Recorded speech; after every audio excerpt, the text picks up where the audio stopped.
بسم اللہ الرحمن الرحیم باب قول اللہ تعالی وَلِتُصْنَعَ عَلَىٰ عَيْنِي تُغَذَّى وقوله جل ذکرہ تجری بأعیننا حدثنا موسیٰ بن اسماعیل حدثنا جویریۃ عن نافع عن عبد اللہ قال ذکر الدجال عند النبی صلی اللہ علیہ وسلم فقال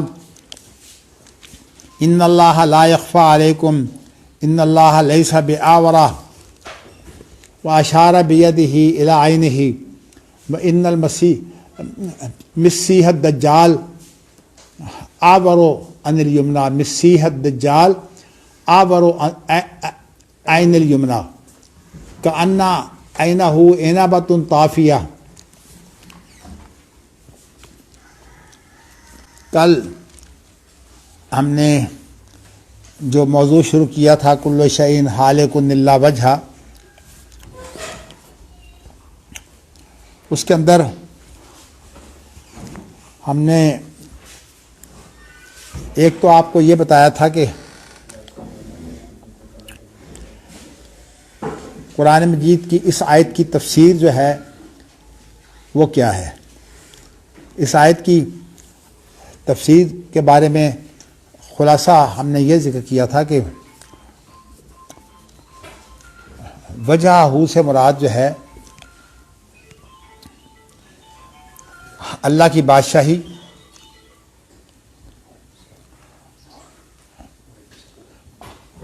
اور ہمارا دین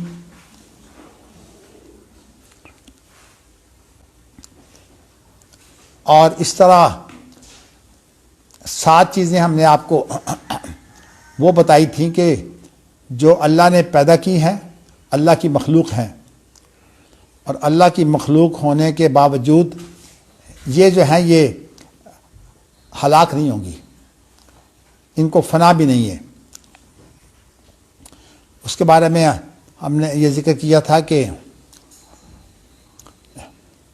ایک تو جنت اور دوزخ ہے، اور جنت اور دوزخ کے علاوہ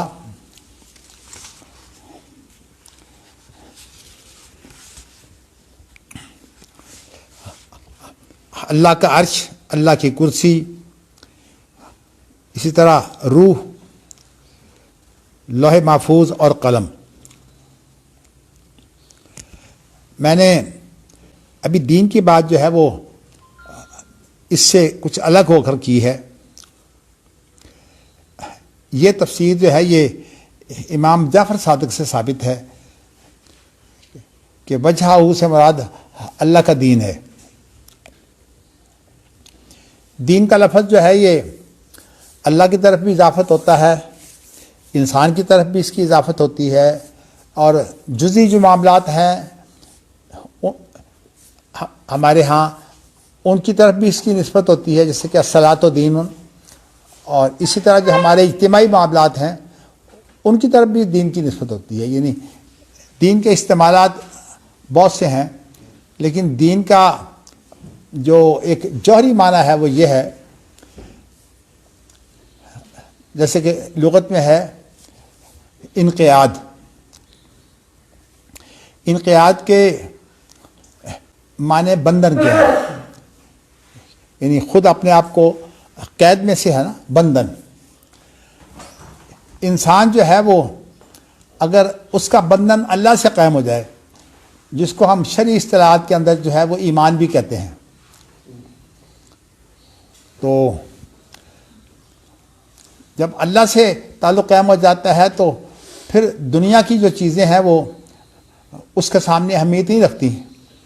شیطان کے جو اللہ کا دشمن ہے، جو اللہ کے بندھن کو جو ہے وہ توڑنے کے لیے یہ کوشاں ہے، اس کی بڑی کوشش یہ ہے کہ انسان کو جو ہے وہ اگر یہ دنیا کی رونقوں کی وجہ سے جو ہے یہ دھوکہ نہیں کھاتا تو پھر اللہ کے ذریعے سے اس کو گمراہ کیا جائے۔ لا تغرنکم الحیات الدنیا ولا یغرنکم باللہ الغرور۔ تو اللہ کے ساتھ دھوکہ دینے کا جو طریقہ ہے وہ کیا ہے کہ انسان کو اپنی بعض دفعہ اچھے کاموں میں مگن کر کے یہ تاثر دیتا ہے کہ تم بڑی شے ہو، اس کے اندر تکبر پیدا کر دیتا ہے. وہ اپنی ذات کو ہی جو ہے وہ الہ بنا لیتا ہے. رأیت من اتخذ الہہ ہوا.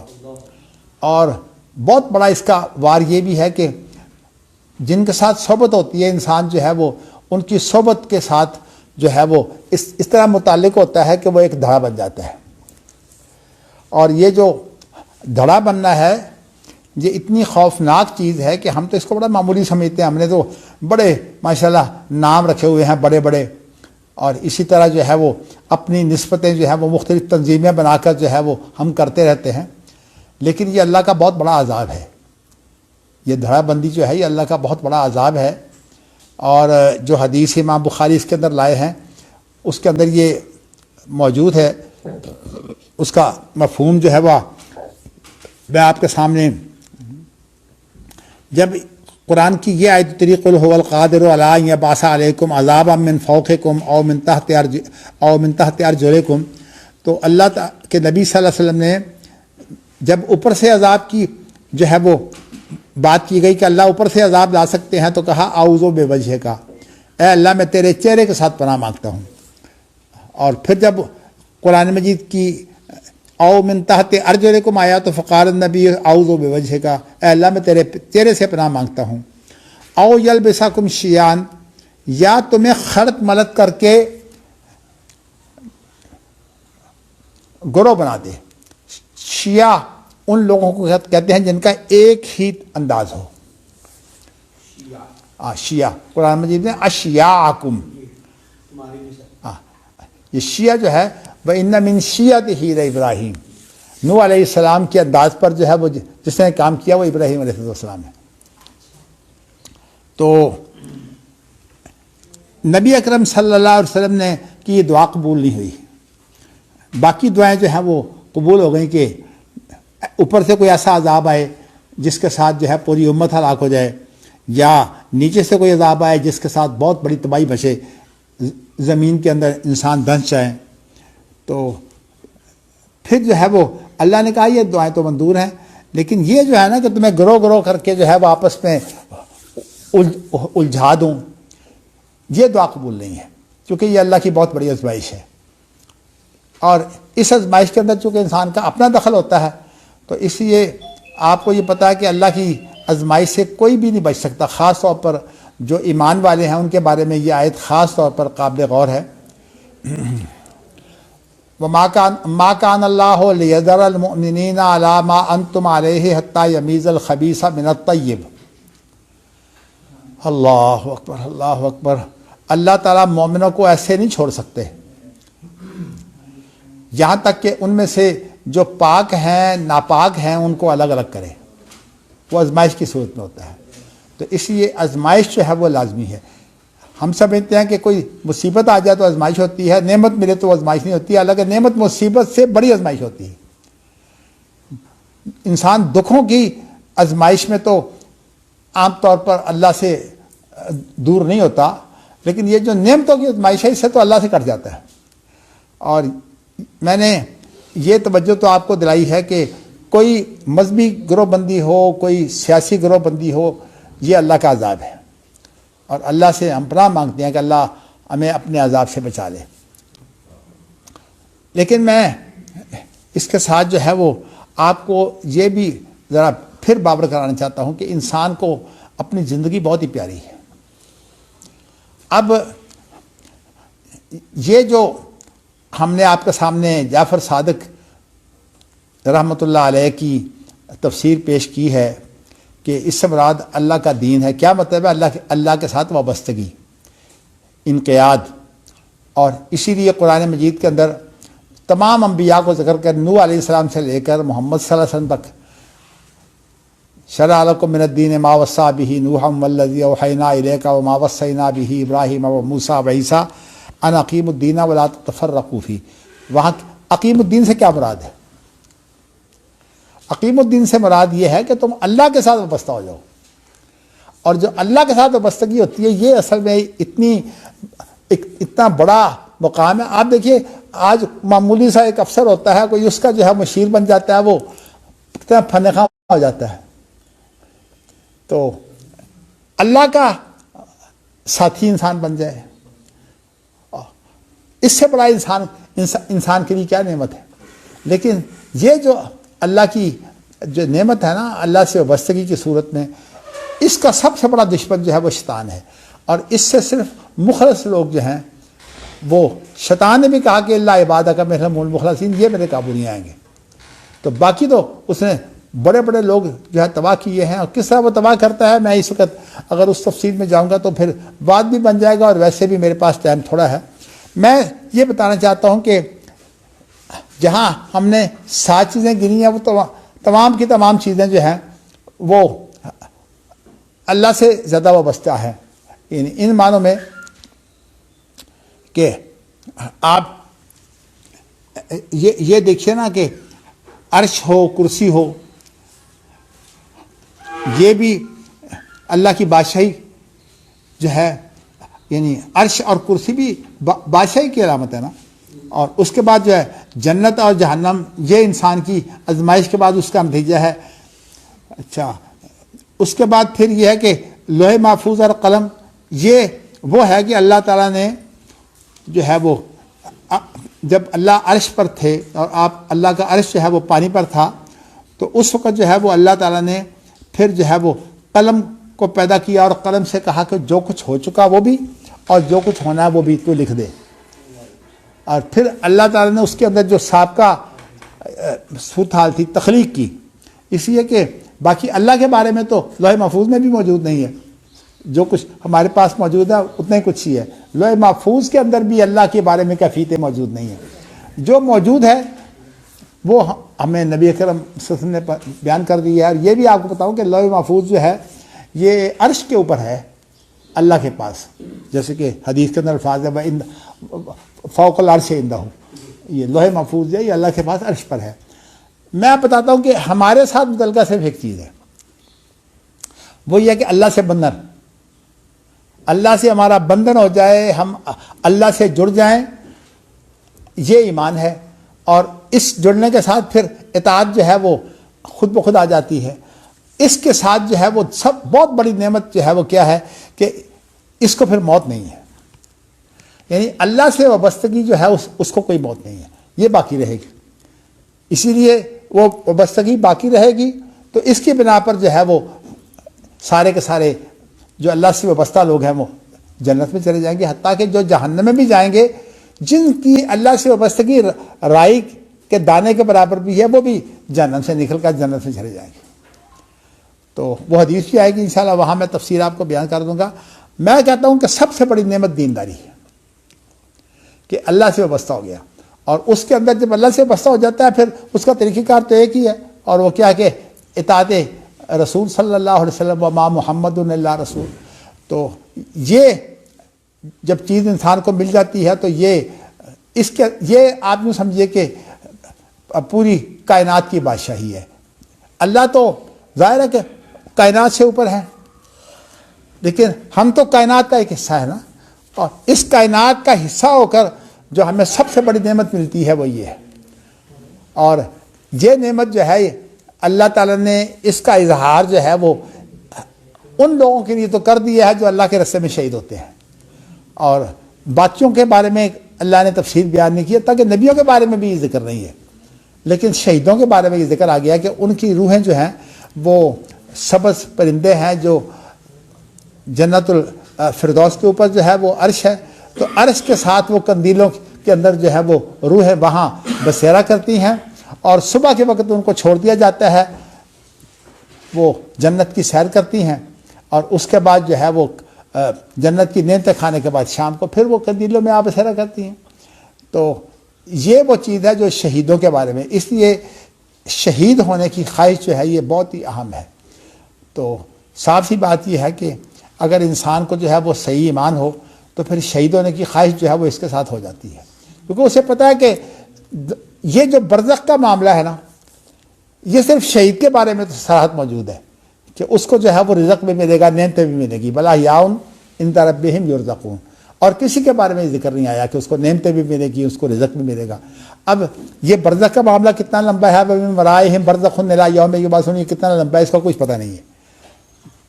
ویسے تو قیامت جو ہے وہ قریب اس لیے ہے کہ جب انسان کی موت واقع ہو جائے تو پھر اس کے بعد تو معاملہ برزخ کا شروع ہو جاتا ہے، لیکن برزخ کی زندگی صرف شہیدوں کے لیے ہے، یعنی جس کے متعلق صراحت آ گئی ہے۔ باقی تو اللہ کے نزدیک تو زندہ ہے، اور روح انسانوں کی زندہ ہوتی ہے، لیکن روح سے جسم کا ایک تعلق ہوتا ہے۔ جسم جو ہے وہ رضا ہو جائے یا ہوا کے اندر تحلیل ہو جائے، پھر بھی جو روح ہے اس کا تعلق رہتا ہے، کیونکہ یہ معاملہ برزخی ہے، اس کی کیفیت اور تفصیل میں سے ہم واقف نہیں ہیں۔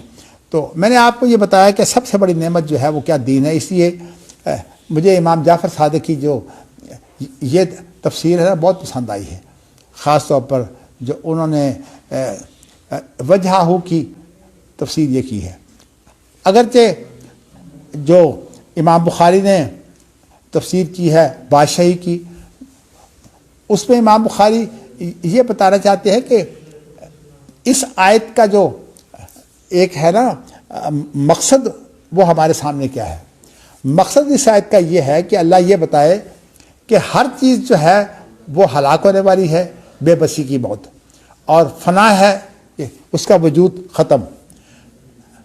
جو چیزیں باقی رہ جائیں گی وہ اللہ کی بادشاہت، اور اللہ کی بادشاہت کے ساتھ جو ہے پھر وہ ساری عرش اور کرسی وغیرہ، پھر اس کے بعد جنت اور دوزخ، اور اسی طرح جو ہے وہ روح۔ اب روح کا جو انسان سے تعلق ہے، اگر وہ دیندار ہے، دین کا حامل ہے، تو پھر اعلیٰ علیین میں روحیں ہوں گی، اور تعلق اس کا جو ہے وہ اس ناسوتی جو ذرات ہیں جس شکل میں بھی ہیں ان کے ساتھ تعلق اس کا رہتا ہے، اور اس کے ساتھ ہی اس کو پھر موت نہیں ہے، یعنی اللہ سے تعلق کو موت نہیں ہے۔ تو یہ میں سمجھتا ہوں بہت بڑی نعمت ہے۔ تو ویسے تو آپ نے دیکھا، لیکن سب سے بڑی جو تباہی ہے نا، جو نبی اکرم صلی اللہ علیہ وسلم کی دعا بھی قبول نہیں ہوئی، اگرچہ آپ نے اپنے آپ کو تسلی دی ہے کہ وہذا ایسر، یہ میرے لیے آسان، مطلب ہے کہ باقی چیزیں تو پھر جو ہے وہ میرے ہاتھ میں تو نہیں ہے، لیکن اس کے لیے میں محنت کروں گا۔ اب نبی اکرم صلی اللہ علیہ وسلم جو ہے وہ اس کے لیے کتنی محنت کرتے رہے۔ فلا اللہ کا باخر نفس کالا اللہ یکون مؤمنین نشار نزل علیہم من السماء آیۃ فظلت اعناقهم لها خاضعین۔ یہ ساری آپ کی محنتیں ہیں کہ آپ نے جو ہے وہ کس طرح اپنی جلوت خلوت، اپنی پرائیویٹ زندگی کے اندر، اپنی راتوں کے اندر جو ہے وہ اپنی بیگمات کے ساتھ ہوتے ہوئے بھی جو ہے نبی اکرم صلی اللہ علیہ وسلم جو ہے وہ ان سے الگ ہو کر جو ہے وہ سجدے میں پڑے ہوتے تھے، اے اللہ میری امت کو بخش دے۔ اب یہ بتائیے کہ یہ کتنی بڑی نعمت ہے، اور یہ نعمت جو ہے ہم اس سے غافل ہیں۔ اور حالانکہ ہمارے بڑوں نے، ابراہیم نے، یعقوب علیہ السلام نے، ووصّىٰ بِهَا ابراہیم وبنیہ ویعقوب یا بنی ان اللہ اصطفیٰ لکم الدین فلا تموتن الا وانتم مسلمون۔ چلیے یہ چیز میں نے آپ کو بیان کر دیا، لیکن میں نے آپ کو جو ہے کل بھی اشارہ کیا تھا کہ یہ چیز ذرا ٹھہراؤ کے ساتھ ذہن میں بٹھانے والی ہے، اس لیے کہ جلدی میں بیان کردہ چیز جو ہے وہ ذہن سے نکل جاتی ہے۔ کہ عقیدہ کے بارے میں آپ کو بیان کر چکا ہوں کہ نظریہ اور عقیدہ میں فرق ہے۔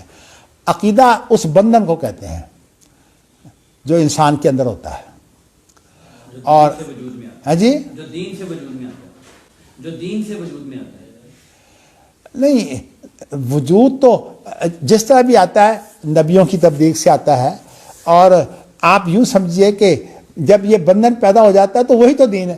وہی دین ہے، ہاں، وہی کہہ رہا ہوں۔ آپ یہ کہیے نا کہ عقیدہ، اگر صحیح عقیدہ کی بات کریں گے تو وہی دینداری ہے، لیکن دین بھی تو لکم دینکم ولی دین، کافروں کا بھی تو ایک ہوتا ہے نا بندھن، ان کی بندھن جس کے ساتھ ہوتی ہے وہ اس کے ساتھ ہوتے ہیں۔ ہر ایک آدمی جو ہے جس سے محبت کرتا ہے اسی کے ساتھ ہوگا، تو ہوگا تو وہ بھی عقیدہ ہی ہوگا تو وہی عقیدہ، لیکن وہ عقیدہ باطل ہوگا نا، فاسد عقیدہ ہوگا نا۔ لیکن جو صحیح عقیدہ ہے وہ یہ ہے کہ انسان اپنے اللہ کے ساتھ وابستہ ہو جائے، خلوص کے ساتھ۔ خلوص اس کے اندر بنیادی چیز ہے۔ تو میں نے اب آپ کو جو ہے وہ اس بندھن کے جو اصول ہیں میں ذرا بار بار اس لیے یہ بول رہا ہوں تاکہ وہ جو نظریات ہیں نا آپ کا جو فلسفیانہ ذہن ہے اس کی طرف نہ جائے. تو نظریات جو ہیں ان کی وہ اہمیت نہیں ہے. تو اس لیے میں یہ بتانا چاہتا ہوں اس کے جو ہے اصول کیا ہے. اس کا اصول جو ہے میں چونکہ یہ کتاب التوحید پڑھ رہے ہیں, اس کا اصول یہ ہے کہ قرآن مجید کا جو انداز ہے وہ تو یہ ہوتا ہے کہ قرآن مجید نے ایک چیز کو جو ہے وہ بڑی وسیع سطح پر جو ہے وہ اس کا احاطہ کرنا ہوتا ہے, اور اس کے اندر بے شمار جو نقطے ہیں, فوائد ہیں, قرآن مجید جو ہے وہ اس کو سموتا ہے. تو لیکن ایک ہے قرآن مجید کی مراد جس کو ہم کہتے ہیں تعویل. تعویل اگرچہ عام طور پر ہیرا پھیری کے معنوں میں بھی آتی ہے, لیکن ویسے تعویل کا لغوی معنی جو ہے وہ غلط نہیں ہے. ہر ایک چیز کا جو نتیجہ ہوتا ہے معال, اس کو تعویل کہتے ہیں. تو اسی لیے تفسیر کے اندر جو ہے صحیح تفسیر تو یہ ہے کہ جامع التفسیر والتعویل جو ہے, تبری کی تفسیر جو ہے نا, جامع التفسیر کیا مطلب کہ جو چیزیں وضاحت کی صورت میں جو ہے وہ ذکر ہوئی ہیں روایات میں وہ بھی یہاں موجود ہیں, اور اس کا جو نتیجہ اور معال ہے وہ بھی امام طبری جو ہے وہ واضح کرتے ہیں. اور پھر اسی کا خلاصہ جو ہے وہ ابن کثیر ہے. اگرچہ انہوں نے وہ جو محدثانہ مہارت جو تھی وہ عام نہیں رہی تھی, اس لیے پھر انہوں نے جو ہے وہ بہت سی ایسی حدیثیں جو ضعیف تھیں اور عام لوگ ضعیف اور صحیح کا فرق نہیں کر سکتے تھے, انہوں نے وہ نکال دی. اس طرح کی جو کتابیں ہیں نا کہ ان کو کہا جاتا ہے سلفی تفسیریں. تو کہنے کا مقصد جو ہے وہ یہ ہے کہ تعویل کا معنی غلط نہیں ہوتا, بلکہ تعویل جیسے کہ اللہم علمہ التعویل, عبداللہ بن عباس کے بارے میں نبی اکرم کی دعا ہے کہ اللہ اس کو تعویل بتا دے. کیا مطلب کہ اس کا جو معال ہے, اس کا جو صحیح مقصد ہے وہ بتا دے. اسی لیے عبداللہ بن عباس جو ہیں وہ مقصد کی طرف بہت جاتے ہیں. تو میں آپ کو بتاؤں گا, اب دوبارہ میں اس مسئلے کو نہیں چھیڑنا چاہتا, خاص طور پر جو عبداللہ بن عباس نے صحابہ کے اختلاف کے اندر جو ایک جمع کی صورت اختیار کی ہے اللہ سے ملاقات کے بارے میں, اللہ کو دیکھنے کے بارے میں, انہوں نے حقیقت میں صحابہ کے اختلاف کو جو ہے وہ یہاں آ کر جمع کر دیا, جوڑ دیا, ایسی صورت پیدا کی ہے کہ اس کا صحیح مفہوم آپ کے سامنے رہے تو ہر چیز جو ہے وہ اس میں آپ کو حاصل ہو جائے گی. لیکن میں جو آپ کو اصول بتانا چاہتا ہوں وہ یہ ہے کہ قرآن مجید کی عبارت تو ظاہر ہے کہ ایک عربوں کو سمجھ آنے والی چیز ہے. تو جو خاص طور پر جس دور میں نبی اکرم صلی اللہ علیہ وسلم کا نزول ہوا ہے اس دور میں تو ظاہر ہے کہ اس زبان کو ہم جاہلی عربی کہتے ہیں, جاہلیت کی عربی, اس لیے کہ آپ نے جن کو خطاب کیا وہ لوگ جاہل تھے, لیکن آپ نے جس زبان میں خطاب کیا وہ زبان تو آپ کی انہی کی زبان تھی, ان کو تو ویسے سمجھانے کی ضرورت نہیں تھی. لیکن ایک بات میں آپ کو یہ بتانا چاہتا ہوں, بعض لوگوں نے اس کی اہمیت جو ہے وہ اتنی زیادہ بنا دی ہے کہ وہ اس بارے میں کہتے ہیں کہ صحابہ کو بھی جو ہے وہ حق نہیں ہے کہ وہ کسی چیز کے بارے میں جو ہے کوئی بات کہیں. یعنی یہ خاص طور پر میں نے اس لیے کہ اس وقت میرے پاس جو ہے وہ تفسیر ثنائی پڑی ہے, اور اس کے اندر جو ہے وہ مولانا ثناء اللہ امرتسری رحمۃ اللہ علیہ نے یہ کہا ہے کہ صحابہ حجت نہیں ہے. یہ جو ہے یہ ان کی غلطی ہے. اصل میں صحابہ کی زندگی جو ہے اس کے دو حصے ہیں. ایک تو نبی اکرم صلی اللہ علیہ وسلم نے جو خطاب کیا قرآن مجید کے ذریعہ سے, یا آپ کی جو زندگی ہے اس کے اندر جو صحابہ کو خطاب کیا صحابہ اس کو سمجھتے تھے. باقی اس کی تعبیر کے اندر صحابہ کے اختلافات ہو بھی جاتے ہیں, بعض دفعہ اختلاف بھی ہو جاتا ہے. لیکن یہ آپ کو بتاؤں کہ مولانا ثناء اللہ امرتسری نے چونکہ صحابہ کو بالکل چھوڑ دیا تھا, اور بلکہ صورتحال ان کی یہ ہے کہ نہ صرف صحابہ کو چھوڑا بلکہ صورتحال یہ بنائی کہ قرآن کی تفسیر میں جو مرفوع احادیث ہیں ان کو بھی چھوڑ دیا, اور صرف معاملہ وہ رکھا جو فلسفہ سے متاثر یا ڈنگے ہوئے لوگ جو تھے، ان کی جو تعویلیں تھیں نا، ان کی تعویلوں میں پڑ گئے. اور اس کے متعلق مولانا صفی الرحمان رحمہ اللہ نے یہ بات بیان کی ہے کہ اس کی اصل میں وجہ یہ تھی کہ انہوں نے دیوبند میں پڑھا تھا، انہوں نے یہی کچھ پڑھا تھا، تو وہ اشعری ماتریدی عقیدے کو یک سمجھتے تھے. تو یہ بات تو درست ہے، لیکن پھر بعد میں جو ہے وہ چونکہ ہندوستان کے اندر میں آپ کو بتا چکا ہوں کہ ہندوستان کے اندر رحمانیہ جو درسگاہ تھی نا، چونکہ اس کے کرتا درتا جو تھے علمی اعتبار سے، تعلیمی اعتبار سے وہ ہمارا خاندان تھا. اس اعتبار سے جو ہے وہ ہمارے جو بزرگ تھے بڑے، ان سے شکایتیں جو ہے وہ یہ پیدا ہوتی تھیں کہ یہ کسی کا لحاظ نہیں کرتے، کسی کو اہمیت نہیں دیتے. اس اعتبار سے ہندوستان کے لوگ جو ہے وہ ایک شخصی جو ہوتی ہے معاصرت اور اس کے ساتھ جو رد عمل ہے اس کا شکار تھے. تو اس لیے وہ عموماً کوشش کرتے ہیں کہ اگرچہ یہ جب بات شروع ہوئی ہے تو غزنوی خاندان سے شروع ہوئی ہے، لیکن بعد میں جو رحمانیہ کے تعلیمی اعتبار سے، علم کے اعتبار سے کرتا درتا تھے، ان سے جب یہ شکایتیں پیدا ہوئیں تو پھر یہ معاملہ ان کے ساتھ وابستہ ہو گیا. تو اب یہی کہا جانے لگا کہ مولانا ثناء اللہ صاحب جو ہیں ان کا معاملہ بالکل ٹھیک ہے. یہ مولانا ثناء اللہ صاحب کا جو اختلاف پیدا ہوا ہے، یہ میں اس کو ذرا میں بعد میں بات کرتا ہوں. پہلے وہ اصول جو میں بیان کرنا چاہتا ہوں نا، وہ اگر مکمل ہو جائے تو پھر یہ انتشار سے ہم بچ جائیں گے. اصول یہ ہے کہ آپ جو کچھ کسی عبارت سے جو ہے وہ رواں عبارت میں جو مراد ہے وہ تو آپ نے سمجھ لی، لیکن اس کے جو الفاظ عربی ہیں، ان کے جو معنی ہیں، ان کو آپ کہیں کہ جی ہم وہ بھی نہیں مانتے. ان معنی کو تو آپ مانیے نا. دیکھیے یہ عربی زبان ہے، اور عربی زبان کے بارے میں نے بات تو اصل میں یہاں سے شروع کی تھی کہ وہ عربی معنی جو ہے وہ صحابہ کو علم ہے. یعنی صحابہ جو ہیں وہ اگر نبی اکرم صلی اللہ علیہ وسلم کی گفتگو نہیں سمجھتے تو پھر آپ کی گفتگو جو ہے وہ بلاغت ہے ہی نہیں. کیونکہ بلاغت کی شان یہ ہے، ایک ہوتی ہے فصاحت اور ایک ہوتی ہے بلاغت. فصاحت کہتے ہیں کہ خود لفظ اور کلام فصیح ہو، اور بلاغت اس کو بولتے ہیں کہ جو کسی کے حالات کے مطابق ہو، یعنی اس کے دل تک جو ہے وہ بات پہنچ جائے. مقتضائے حال. جا تو جب یہ دل تک بات پہنچ جاتی ہے تو اللہ کے رسول کی تو یہ ذمہ داری ہے. تو اب اگر صحابہ بھی اس سے محروم ہے تو یہ بات غلط ہے. اس لیے حافظ عبداللہ روپڑی رحمۃ اللہ علیہ نے پہلی کتاب جو لکھی ہے اپنی طالب علمی کے زمانہ سے فارغ ہونے کے بعد، اگرچہ انہیں تصنیف و تعریف کا فن نہیں آتا تھا، تو کتاب لکھی ہے درایت تفسیری. اور اس کے اندر میں صرف اتنی بات آپ کو اس کے اندر لکھا ہے کہ جو صحابہ سے خطاب تھا صحابہ اس کو سمجھتے تھے، لیکن صحابہ کی بہت سی چیزیں ایسی ہیں جن کے اندر اجتہاد کا دخل ہے، غور و فکر کا دخل ہے. تو وہ کہتے تھے کہ وہ جو جس کے اندر غور و فکر کا دخل ہے وہ تفسیر جو ہے ہم اس سے اختلاف کر سکتے ہیں.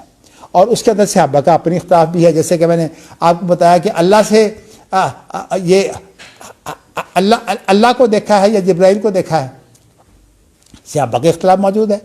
حضرت عائشہ ٹھیک ہے کہ نبی اکرم صلی اللہ علیہ وسلم کی جو ہے وہ چہتی بیوی بھی ہیں، اور اپنی نوجوان عمر کی وجہ سے ذہین بھی بہت ہیں. عورتوں میں ایسے بہت کم ہوتے ہیں جو حضرت عائشہ، عورتوں کے اندر عام طور پر گہرائی نہیں ہوتی. لیکن عبداللہ بن عباس بھی کم نہیں ہے. تو عبداللہ بن عباس کی تفسیر اور حضرت عائشہ کی تفسیر کا اگر تقابل ہو تو ظاہر ہے کہ اس وقت تو پھر کوئی بھی کسی پر حجت نہیں ہے. تو اس لیے مجھے جو ہے وہ مہمان جو آئے ہوئے تھے کل، وہ مجھے کہنے لگے کہ یہ جو لفظ ہے نور انا رآہ، تو یہ اللہ تو نور ہے، اس کو نبی اکرم صلی اللہ علیہ وسلم جو ہے وہ کیسے دیکھ سکتے ہیں. میں نے کہا یہ مرفوع حدیث نہیں ہے، حضرت عائشہ کا قول ہے یہ. تو حضرت عائشہ کی جو بات ہے وہ تو آپ کے سامنے ہے، لیکن حضرت عائشہ کی تشریح ایک طرف اور عبداللہ بن عباس کی تشریح ایک طرف. ان کے اندر آپ یہ نہیں کہہ سکتے کہ عائشہ کو ترجیح ہے یا عبداللہ بن عباس کی دلائل کو دیکھیں گے. اور میں نے ویسے آپ کو خلاصہ بتا دیا ہے کہ وہ یہ ہے کہ حقیقت یہ ہے کہ صحابہ کی ایک بہت بڑی تعداد جو ہے، خاص طور پر جو میرے استاد ہیں مولانا عبدالحق ہاشمی صاحب، انہوں نے تو کہا کہ جمہور صحابہ جو ہیں وہ اللہ کی رؤیت کے قائل ہیں، اور پھر انہوں نے حضرت عائشہ کو جو ہے وہ ان صحابہ میں شامل کیا ہے، یعنی جو جمہور سے الگ ہیں۔ اس کے بعد پھر انہوں نے جو ہے وہ عبداللہ بن عباس کی تفسیر جو ہے وہ ذکر کی ہے۔ عبداللہ بن عباس نے جو ہے وہ حقیقت میں دونوں کو جمع کیا ہے، اور اس میں لفظ یہ ہے کہ اللہ کے رسول نے فرمایا کہ رأیت نورا، میں نے نور دیکھا ہے، اور اللہ جو ہے وہ نور بھی ہے، اور اللہ کے آگے جو پردے ہیں وہ بھی نور کے ہیں، اور اگر یہ پردے جو ہیں یہ ہٹا دیے جائیں تو اللہ تعالیٰ کا نور جو ہے وہ اتنا تیز ہے کہ وہ تمام دنیا کو جلا کر راکھ کر دے۔ تو ہم اللہ کے نور سے جو ہے وہ بہت بڑے بڑے کام جو ہے وہ ہم حاصل کرتے ہیں۔ اب دیکھیے نا، جیسے کہ یہ جو حدیث ہے دعا کی صورت میں، اللہم اجعل القرآن العظیم، اللہم اجعل القرآن العظیم ربیع قلبی و نور صدری و جلاء حزنی و ذہاب ہمی۔ یہاں بھی نور کا ذکر آیا ہے، سینے کا نور، کہ قرآن مجید کو، قرآن تو اللہ کی کلام ہے نا، تو یہ ہمارے سینے کا نور بن جاتا ہے۔ اس طرح جو آپ نے طائف کے اندر جو دعا کی ہے، اعوذ بنور وجہک الذی، اعوذ بنور وجہک الذی اشرقت لہ الظلمات وصلح علیہ امر الدنیا والآخرہ، کہ میں تیرے چہرے کے نور کے ساتھ جو ہے وہ پناہ مانگتا ہوں۔ اور اس کے متعلق بیان کیا کہ جس کے ساتھ پوری دنیا روشن ہو جاتی ہے، اور جس کے ساتھ تمام کاموں کی جو ہے وہ اصلاح ہو جاتی ہے۔ تو میں آپ کو ذکر یہ کر رہا تھا کہ مولانا صفی الرحمان صاحب نے دفاع کرتے ہوئے اس بات کو بھول گئے ہیں کہ عربی زبان کی اہمیت، بھئی عربی زبان میں قرآن مجید بھی عربی زبان میں ہے، اور نبی اکرم صلی اللہ علیہ وسلم کی جو گفتگو ہے وہ بھی عربی زبان میں ہے، اور اس دور کی عربی زبان جو تھی وہ وہی تھی جو جاہلیت کے دور میں بولی جاتی تھی۔ اس لیے اس کو آپ لیں ضرور، لیکن سوال یہ ہے کہ جو اللہ تعالیٰ بیان کر دیں اور جو نبی بیان کر دیں اس کو آپ جو ہے وہ نظر انداز نہیں کر سکتے۔ اگر اللہ کا جو ہے وہ اللہ نے ذکر کر دیا ہے تو آپ ان الفاظ کو دیکھ کر جو ہے وہ یہ نہ کہیے کہ تعویلوں میں پڑ جائیں۔ جیسے کہ اب چہرے کے بارے میں امام بخاری نے کتاب التفسیر کے اندر تو وہی تفسیر بیان کی ہے جو میں ابھی آپ کو بیان کر چکا ہوں، ملکہ ہو وغیرہ، لیکن جو کتاب توحید کے اندر بیان کی ہے اس کے اندر عنوان یہ باندھا ہے کہ اللہ کا چہرہ ہے۔ تو مقصود اصل میں امام بخاری کا یہ ہے کہ یہ اصول بتانا کہ آپ جو اس کا مرادی معنی لیتے ہیں، جو اس کے اندر الفاظ آ گئے ہیں ان سے جو چیزیں ہمارے لیے واضح ہوتی ہیں ان کو بھی آپ نہ بولیے۔ اسی لیے امام مالک نے کہا تھا المعنی معلوم، المعنی معلوم والکیف مجہول، یعنی معنی جو ہے وہ معلوم ہے۔ مطلب یہ کہ ان الفاظ میں اگر لفظ وجہ آ گیا ہے تو اس سے آپ جو ہے وہ اللہ کا چہرہ مراد لے سکتے ہیں۔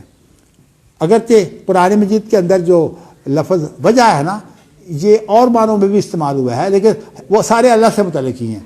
جیسے کہ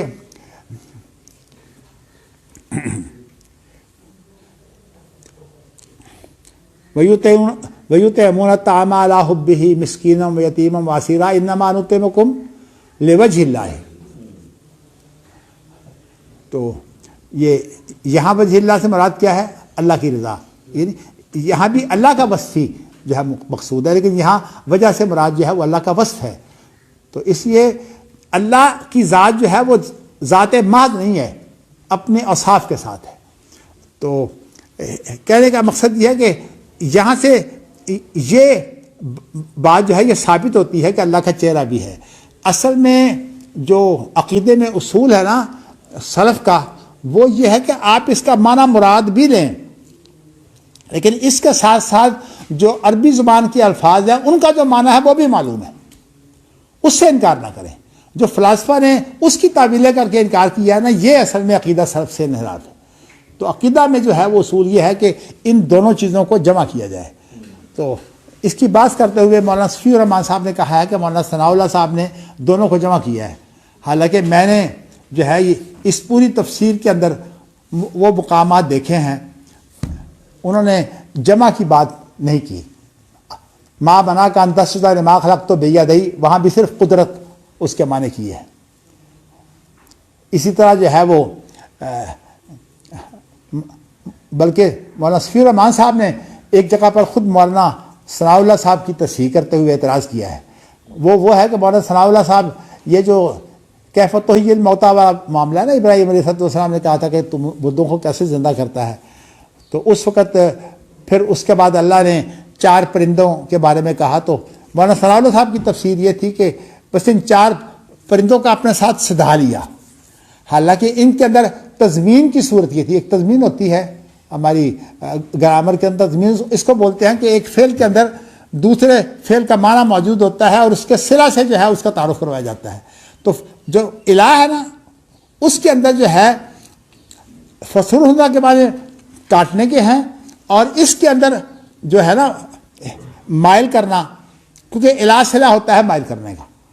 تو اس اعتبار سے جو ہے یہ دونوں چیزیں اکٹھی ہیں. تو صفی الرحمان صاحب نے جو ہے وہ خود اس آیت کے اوپر جو ہے کہا ہے کہ یہ تعبیر جو ہے یہ اس لیے نہیں بنتی کہ ابراہیم علیہ السلام تو مانگ رہے ہیں کہ مجھے بتاؤ کہ مردوں کو کیسے زندہ کرتے ہو، اگر ان کو کاٹا ہی نہیں ہے، وہ تو مرے ہی نہیں ہے، تو پھر مردوں کو زندہ کرنے کی بات کیا ہوئی. تو اس لیے بات یہ ہے کہ اگر مولانا صفی الرحمان صاحب، مولانا ثناء اللہ صاحب کی کوئی بات جو ہے وہ غلط ہونے کے بنا پر، لیکن جس طرح انہوں نے اہتمام کیا ہے اور یہ لفظ جو خاص طور پر انہوں نے بیان کیا نا کہ مولانا ثناء اللہ صاحب دونوں چیزیں بیان کرتے ہیں، یعنی صرف کا مفہوم جو ہے اس کو بھی بیان کرتے ہیں اور دوسرے کو بھی. میرا خیال یہ ہے کہ یہ وکیل صفائی ذرا جو ہے وہ اپنی انتہا میں پہنچ گئے ہیں. مولانا ثناء اللہ صاحب نے یہ کام قطعی نہیں کیا. ان کی تفسیر جو ہے یہ میرے خیال میں شاید کوئی 3 4 ایڈیشن ہوگا. اس کے اندر بھی صفی الرحمان صاحب نے اگر وہاں تصحیح کی ہے تو جس جگہ پر جو ہے وہ مثلا استواء علی العرش کا جو مسئلہ ہے اس کے بارے میں تو وہ جو اربعین نبوی تھی، اربعین نبوی کہتا ہوں، جو اربعین غزنوی تھی اس کے اندر تو استواء کا لفظ تھا ہی نہیں، یعنی یہ بات ہی نہیں تھی مولانا ثناء اللہ صاحب پر اعتراض. لیکن سوال یہ ہے کہ جن چیزوں کے بارے میں تھی، ہاتھ، آنکھ، اسی طرح جو ہے پنڈلی، قدم، جو قرآن مجید میں الفاظ آئے ہیں ان کے بارے میں تھی. اب پوری تفسیر کے اندر جو ہے تمام کے تمام جو ہے وہ ایک ہی مفہوم ہے، وہی جو اس کا مؤول مفہوم ہے، جو اس کا سلفی مفہوم ہے موجود ہی نہیں ہے. تو اس لیے میرا خیال یہ ہے کہ یہ ٹھیک ہے کہ آپ کے یہ تو وہ بزرگ ہیں مولانا صفی الرحمان، لیکن میرے ساتھی تھے اور مشرف ذہین بہت تھے. تو اس لیے میں جب ان کے ساتھ بیٹھتا تو عموماً ہم جو ہے وہ اس طرح کی باریک چیزیں جو ہے وہ کیا کرتے تھے. اگرچہ مولانا ثناء اللہ صاحب امرتسری کے بارے میں احتیاط کرتا تھا کہ ان سے کوئی گفتگو نہ کروں، اس لیے کہ ہندوستان کے جو علماء تھے وہ بڑے جذباتی ہو جاتے ہیں مولانا ثناء اللہ صاحب کے بارے میں. تو کہنے کا مقصد میرا یہ ہے کہ اس اصول کو ذہن میں رکھیے کہ اگر کوئی شخص جو ہے وہ جو مفہوم قرآن مجید کی آیت کا یا حدیث کا بیان کرتا ہے اور اس کے ساتھ اس کے لغوی معنی کا انکار نہ کرے، ہم سمجھتے ہیں کہ پھر دونوں چیزیں بیان کی جا سکتی ہیں. لیکن یہ وضاحت ہو جائے کہ لغوی معنی کیا ہے، باقی اس کے جو لازمی معنی ہیں جیسے کہ استوا کے اندر ہے استولا، یعنی اللہ استولا کے معنی ہوتا ہے، استیلا کے معنی ہوتے ہیں بلند ہونے کے. تو اللہ تعالیٰ جو ہے وہ تمام مخلوق پر بلند ہے. لیکن اگر کوئی شخص یہ ساتھ لے آئے کہ اللہ کی بلندی جو ہے وہ کسی مکان میں محدود ہے، یہ غلط ہے. کیونکہ سلف جو ہیں وہ جب اللہ کی کوئی وصف بیان کرتے ہیں تو اس کی کیفیت نہیں بیان کرتے. اسی لیے جہت علو تو صحیح ہے، لیکن یہ کہنا کہ ایک عالی جگہ جو ہے اللہ اس کے اندر ہے، یہ غلط ہے. یعنی اللہ کو مکان کی صورت میں محدود نہیں کیا جا سکتا. اس طرح یہ جو الفاظ ہیں کہ اللہ کا جسم ہے کہ نہیں، اللہ کا عضو ہے کہ نہیں، ان کے بارے میں آپ کو بتا چکا ہوں کہ اس کے بارے میں یہ ساری کیفیتیں ہیں. ہم نہ اس کی جو ہے وہ نفی کرتے ہیں نہ ہم اس کا اس بات کرتے ہیں، اس لیے کہ یہ تعبیر اللہ کی نہیں ہے. اور اللہ کی ذات کے بارے میں جو ہے وہ تعبیر ہم صرف وہی کرتے ہیں جو اللہ تعالیٰ نے قرآن مجید میں بیان کیا ہے یا نبی اکرم صلی اللہ علیہ وسلم نے اپنی زندگی میں صحابہ کے لیے بیان کی ہے. تو اس لیے امام بخاری کا یہ عنوان جو ہے کل شیء ہالک الا وجہ، حدیث کے اندر جو ہے دیکھیے یہاں اعوذ بوجہ کا لفظ آیا ہے، تو یہاں وجہ سے مراد جو ہے یہ چہرہ ہی ہے. یہ یہاں وہ بات نہیں ہے جو قرآن مجید کی تفسیر میں ہے. اس لیے کہ یہاں چہرہ مراد ہے، جسے میں نے آپ کو بتایا کہ وجہ کے معنی اللہ کی رضا کے بھی ہے، تو وجہ کئی معنوں میں استعمال ہوتا ہے. تو مگر سوال یہ ہے کہ اس حدیث کے اندر امام بخاری نے لا کر وضاحت کر دی ہے کہ اعوذ بوجہ کا، میں تیرے چہرے سے پناہ مانگتا ہوں، یہاں مراد اللہ کا چہرہ ہے. تو اس لیے عقیدہ کے اندر اصول یہ ہے کہ آپ جو ہے وہ اس کا جو لغوی معنی ہے، جو عرب لوگ جب بولتے ہیں تو اس کا معنی جو معلوم ہے اس کا انکار نہ کریں.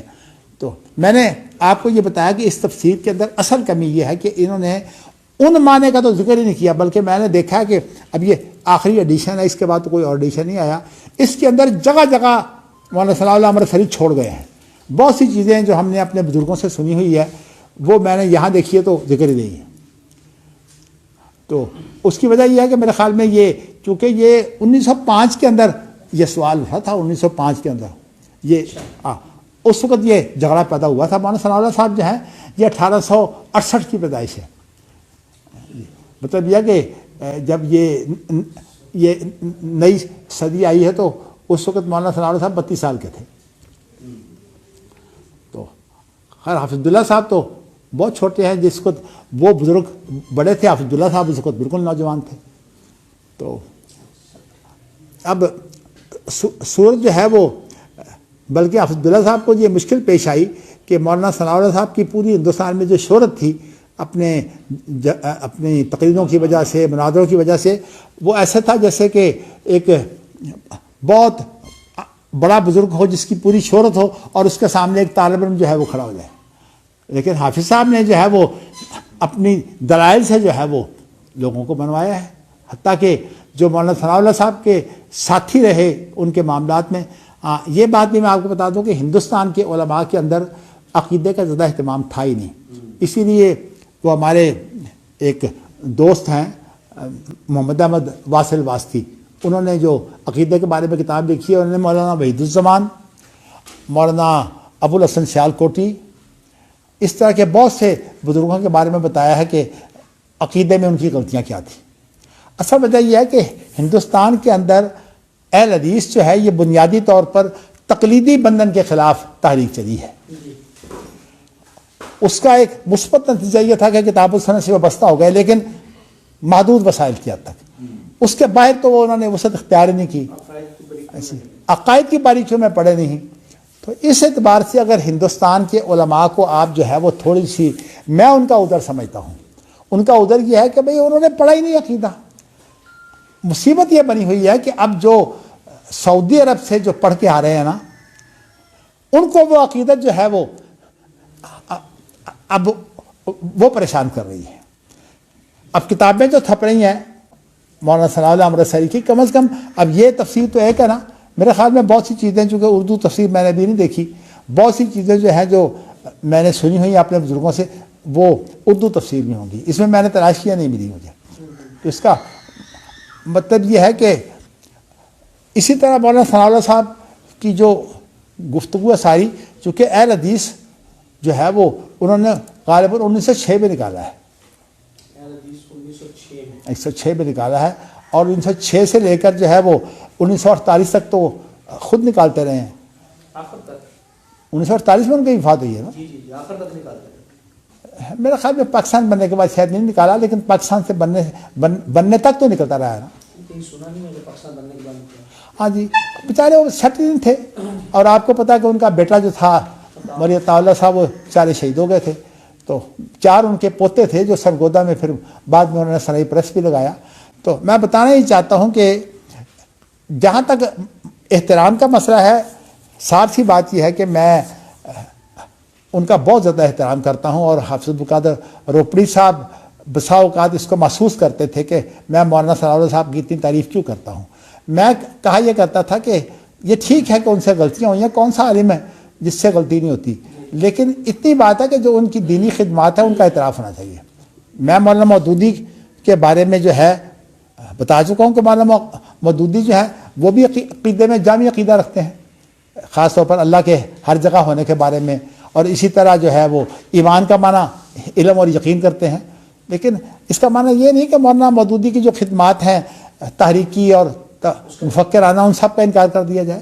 تو حقیقت یہ ہے کہ انسان کو جو ہے وہ اس بارے میں ان چیزوں کا دھیان رکھنا چاہیے. لیکن یہ اصول جو میں نے آپ کو بیان کیا، اس اصول کو جو ہے وہ دوبارہ سن لیں کہ جب آپ کوئی اس کا حاصل معنی بیان کرتے ہیں، قرآن مجید کی مراد اسے کہہ سکتے ہیں یا حدیث میں اس کی مراد ہو سکتی ہے، آپ اس کا لغوی معنی جو ہے اس کا انکار نہیں کریں.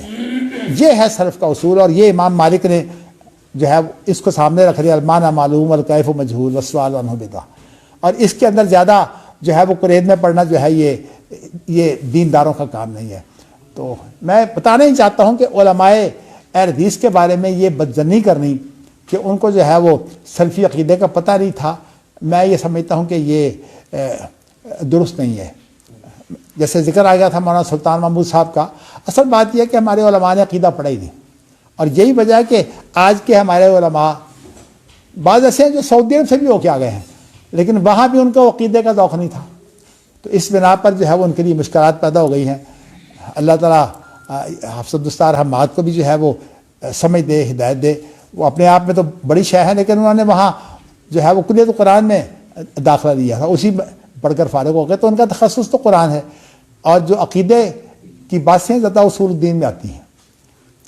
یہ اصول الدین کے اندر جو ہے وہ عقیدے کی باتیں آتی ہیں، اور عقیدہ کی گہرائی میں جا کر جو ہے وہ عقیدے کو سمجھنا، اس کے لیے بڑی ضرورت ہے اس بات کی کہ آپ جو ہے وہ استادوں سے آپ نے سمجھا اور پڑھا ہو. اور میں کوئی ویسے دعوت نہیں کرتا، لیکن ہمیں جو اللہ تعالیٰ نے جو ایک بڑا انعام دیا ہے، مجھے افسر اللہ کو اور مولانا عبدالسلام کیلانی کو اور ان لوگوں کو جنہوں نے افضل اللہ رپڑی سے پڑھا ہے، کہ ہم نے یہ باتیں یہاں بھی ساری سن رکھی تھی، اور ایک ایک بات کے بارے میں ہمیں بہت کچھ علم تھا. لیکن جب سعودی عرب گئے تو جب باتیں ہمارے سامنے آئی تو ہمیں اللہ تعالیٰ نے بہت فائدہ یہ دیا کہ پھر ہمارا ذہن کھلتا گیا. باقی کوئی آدمی معصوم نہیں ہے، خدا نہ کرے کہ میں کسی تکبر کا شکار ہو جاؤں. اللہ تعالیٰ مجھے توفیق دے کہ میں تکبر سے بچ کر اللہ کے دین کی خدمت جو ہے وہ کر سکوں خلوص کے ساتھ. چلیے جی، وآخر دعوانا ان الحمد للہ رب العالمین. جو اسلوب ہے نا قرآن کا، کلو شیء خالق بلا وجہ، ہاں جی، یہ منفی اسلوب ہے. خالق ان کا لفظ جو ہے تو یہ اشکال میں ڈالتا ہے. یہاں بھئی کلو شیء ہے، ہر چیز جو ہے وہ بے بسی کی موت مرنے والی ہے. میں نے ہلاک کا ترجمہ کیا تھا بے بسی کی موت. جی، اللہ وجہ کا معنی یہ ہے کہ دیکھیے آپ قرآن کی مراد جو ہے وہ تو آپ کو بیان کر دی ہے، لیکن اس کے جو لغوی معنی ہے المعنی معلوم، اس کو تو نہ چھوڑیے. وجہ سے مراد چہرہ ہے، اور حدیث میں تو صراحت موجود ہے اعوذ بوجہ، یہاں تو کوئی تعبیر ہو ہی نہیں سکتی. میں یہی کہہ رہا ہوں، یہاں حقیقی معنی مراد لینے سے ہی مشکلات پیدا ہو رہی ہیں نا. کیا مشکلات پیدا ہوگی؟ وجہ سے مراد چہرہ ہے اللہ کا، کیا مشکلات پیدا ہوتی ہے؟ فنا ہو جائے گی، بس اللہ کا چہرہ باقی رہے گا. دیکھو بات سنو، اس کا معنی یہ اللہ کا چہرہ باقی رہے گا. اللہ کے چہرے کے ساتھ جو ہے میں آپ کو بتایا کہ اللہ کی صفات ذات سے الگ نہیں ہوتی. اللہ اپنی صفات کے ساتھ ہوتا ہے، اللہ کی ذات اپنی صفات کے ساتھ ہوتی ہے، بلکہ صفات کی طرف اللہ اضافت ہوتی ہے اللہ کی. بات وہی ہو رہی ہے. میں بات آپ سمجھنے کی کوشش کریں. جب اللہ اپنی صفات، اس کا معنی ہے کہ اگر اللہ تعالیٰ کا چہرہ موجود ہے تو اللہ کی حکومت کے بغیر تو نہیں ہے وہ چہرہ. حکومت بھی جو ہے ملک یہ اللہ کا وصف ہے. ملک الناس الہ الناس، توحید ربوبیت بھی ہے، توحید الوہیت بھی ہے. اب صورت حال یہ ہے کہ اللہ کے تمام اوصاف اللہ کے ساتھ ہیں. اللہ تعالیٰ کی ذات ان اوصاف کے بغیر نہیں ہے. اگر آپ یہ مان لیں گے نا کہ اللہ کی ذات ان اوصاف کے بغیر نہیں ہے، تو پھر جہاں وجہ کا لفظ ہے کوئی تعارض نہیں پیدا ہوتا. اس لیے کہ دیکھو نا، میں کہتا ہوں جی آپ کا نام ہے عبدالحنان. عبدالحنان، کیا جب آپ کو میں نے کہا کہ آپ عبدالحنان ہیں تو اس کے بعد آپ کا علم، آپ کی ذہانت، آپ کا حسن اور چیزیں جو ساری ہیں وہ ساری نفی کر دی ہے میں نے. نفی تو کسی چیز کے نہیں ہے. آپ عبدالحنان ہیں اپنی تمام خوبیوں کے ساتھ، عبدالحنان تمام خوبیوں اپنے تمام اوصاف کے ساتھ. پھر یوں ہوا کہ وجہ سے مراد چہرہ، وجہ کا حقیقی معنی چہرہ ہے جی، لیکن لازمی معنی ذات ہے. دیکھیے لازمی معنی سارے ساتھ ہوتے ہیں. مثال کے طور پر آپ انسان، میں آپ کو بتاتا ہوں، آپ انسان ہیں، ذہن آپ کا حصہ نہیں ہے، آپ کو لازم ہے. لازم ہے، ٹھیک ہے. آپ جو ہیں وہ ہنستے ہیں، یہ لازم ہے. تو لازمی معنی کی نفی نہیں ہوتی. جب آپ ذات کو مانتے ہیں تو لازمی معنی کی نفی نہیں ہوتی، لازمی معنی بھی ساتھ شامل ہوتا ہے. یہی تو میں نے آپ کو اصول بتایا ہے. وہی بات کر لیں. جی کہ اگر ہم اس سے مراد اللہ کی ذات لے لیں تو وجہ بھی اس میں آ جائے گا. نہیں، اب میں آپ کو بتاؤں، دیکھیے مراد واجب ہے. اگر آپ نہیں، اگر ذات کی آپ تفسیر کریں گے نا، تو ویسے آپ کو یہ بتاؤں کہ میں نے کل ایک لفظ بولا تھا بالطبع ذات آ گئی ہے. ہاں جی ٹھیک اصل میں اس کی وجہ یہ ہے کہ چہرہ جو ہے وہ کسی شخصیت کے ساتھ ہوتا ہے، ٹھیک ہے. اور وہ شخصیت جو ہے وہ اللہ کی ذات ہے. تو جب چہرہ کسی شخصیت کے ساتھ ہوتا ہے تو اب اس لیے ذات جو ہے وہ بالطبع ہے. جو لوگ کہتے ہیں نا کہ ذات جو ہے وہ چہرے کو لازم ہے، وہ نہیں صحیح.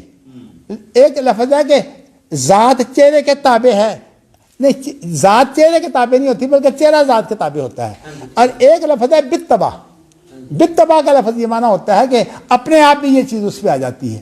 دیکھیے نا، جب آپ کہتے ہیں کہ جی بہت بڑا عالم ہے، آج میں نے ایک عالم آدمی دیکھا، میں ایک بات کرتا ہوں، تو اس کے ساتھ جو رجل ہے اس کی نفی تو نہیں ہوتی نا.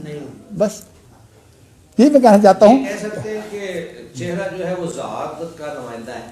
نہیں، ایک نہیں، نہیں، آپ نمائندہ نہ کہیے. میں نے ان کے لیے نام جو اختیار کیا تھا وہ کیا تھا نہیں، صفات ذاتیہ. ذات کے جو اوصاف ہیں نا، جو ذات کے ساتھ جو ہے وہ قائم ہیں، جو ذات کے ساتھ قائم ہیں، وہ جو ہے وہ ان کو میں صفات ذاتیہ کا نام دیتا ہوں. تو یہ ٹھیک ہے، اللہ تعالیٰ اپنی تمام صفات کے ساتھ ہے. تو اس لحاظ سے ساری صفات سے ذاتیاں ہوں گی. کیا؟ نہیں، میں آپ کو بتایا تھا صفات ذاتی. دیکھیے نا، یہ ویسے تو آپ اس طرح میں کوئی بھی نام رکھ لیں، لیکن مجھے یہ اس لیے پسند آیا تھا کہ یہاں میں عقلی اور سمی کی جو اصطلاحات ہے میں نے وہ پسند نہیں کی تھی. اس لیے کہ عقلی کا معنی یہ کہ ہم نے عقل سے معلوم کیا تھا کہ وہی صحیح ان کا علم ہوتا ہے. تو میں نے آپ کو یہ بتایا ہے کہ صفات ذاتیہ سے مراد تو یہی ہیں، ہاتھ، پاؤں، جو ہے کان نہیں ہے، آنکھ، چہرہ، اسی طرح جو ہے وہ یہ پورے انامل کا یہ بھی حدیث میں آتا ہے. جی، پنڈلی کا ذکر بھی آتا ہے، قدم کا ذکر بھی آتا ہے، لیکن رجل نہیں ہم کہیں گے، ہم قدم ہی کہیں گے. ذکر قدم کا آیا ہے. تو یہ چیزیں تو ہیں، یہ صفات ذاتیہ ہیں. اس کے بعد صفات مانویہ ہیں. صفات مانویہ جو ہیں وہ یہ ہیں جس کے اندر حیات، قدرت، علم، ارادہ، سمع، بصر، کلام، یہ 7 جو ہیں یہ صفات مانویہ ہیں. پھر جو ہے وہ جو صفات مانویہ ہیں ان کی پھر آگے 2 تقسیم ہے. ایک لازمہ ہے اور ایک متعدیہ ہے. لازمہ جو ہیں وہ تو یہ ہیں جیسے کہ استواء، نزول، مجیء وغیرہ، یہ سب صفات لازمہ ہیں. یہ لازمہ کا معنی کسی اور کی طرف، یعنی اللہ کی ذات کے ساتھ یہ قائم ہے.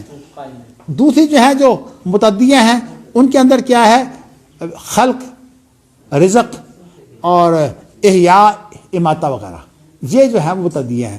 تو اصل میں جو متعدیہ ہوتی ہیں نا، وہ تو ظاہر ہے کہ جب پیدا ہوتی ہیں تو جس چیز کی پیدائش ہو وہ چیز تو پھر ظاہر ہے کہ حادث ہوتی ہے. لیکن اس کے اندر میں نے آپ کو بتایا کہ اللہ کے چہرے کے ساتھ جو چیزیں جو ہیں وہ بستا ہے نا، ان کو پھر موت نہیں ہے، فنا نہیں ہے. یہ میں نے آج آپ کو نقطہ یہ بتایا ہے کہ امام بخاری نے جو کتاب و تفسیر کے اندر جو تفسیر کی ہے نا، کہ اللہ کی بادشاہی اور اس کے ساتھ جو ہے وہ اللہ کی رضامندی وغیرہ جو ہے وہ جو امام بخاری کی تفسیر ہے، یہ بہت صحیح اور عمدہ تفسیر ہے. سعودی عرب کے ادارے میں اور المعبود میں عقیدے کی 32 رسمیں نکالی. اسی قسم کی عقیدہ یہ سید مودودی رحمۃ اللہ علیہ جو ہے نا، ان کا بھی اسی طرح کی، وہ لازمی کو بس مانتے ہیں، لازمی معنی کو، ذاتی کو نہیں مانتے. نہیں، میں آپ کو بتاؤں، مولانا مودودی تو صحیح بات یہ ہے کہ علم دینی مدارس میں پڑھے ہوئے نہیں ہیں. مولانا مودودی کا جتنا بھی ہے مطالعہ ہے، اور انہوں نے جن لوگوں کو مطالعہ کیا ان میں سے کئی ایسے لوگ ہیں، خاص طور پر وہ نیاز پوری جو ہے، فتح نیاز پوری، مولانا مودودی، وہ اصل میں بہت بھٹکا ہوا آدمی تھا. مولانا مودودی اس کو بہت پڑھے ہیں. اور مولانا مودودی کا زیادہ جو کام ہے نا، ان کی خوبی، وہ دراصل ان کی جو عبارت ہے وہ بہت زوردار ہے. اسی لیے ان کو عام طور پر جو مخالفین ہیں وہ کہتے ہیں منشی، یہ سنی شاہ کرنے والے. نہیں، میں آپ کو بتاؤں کہ مجھے ویسے یہ چیز پسند نہیں ہے. وہی فرقے بندی کی صورت میں ہر آدمی کا احترام کرو اس کی خوبیوں کی حد تک، لیکن کمال کسی کو حاصل نہیں ہے. قابل احترام جو ہے تشویش اس سے پیدا ہوتی ہے کہ اللہ تعالیٰ کی حقیقی معنی کو نفی کر کے خلافت الہیہ کا کہتے وہ قیام کرتے. میں آپ کو بتاؤں کہ وہ ساری میں تردید کر بیٹھا ہوں. آج جو ہے وہ بات لمبی ہو جائے گی. آج تو اللہ کا شکر ہے کہ میں بڑا خوش ہوں کہ الحمدللہ آپ کے ساتھ جو ہے یہ آج سبق ہو گیا، ورنہ آدھا گھنٹہ تو آپ قربان ہو گیا راستے میں ہی. الحمدللہ. چلیے جی، اللہ کا شکر ہے. اللہ نے تحقیق شذرات